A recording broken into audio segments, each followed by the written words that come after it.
sibonisa ukukhathazeka kwaso okukhulu ngalento esibone yenzeka izolo uthi abantu akade besemcimbini bese beyashaya. Sibone njengento eyichilo futhi ngento eyihlazo kakhulu ngoba umuntu wesifazane kwaZulu engashaya.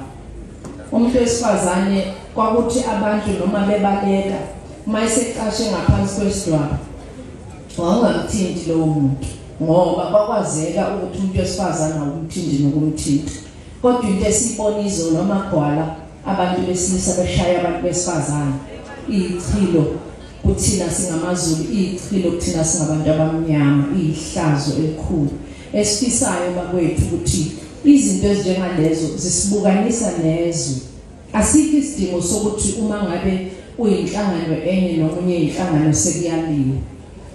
Angithi thiwa iqoma lapho ithanda khona ngithi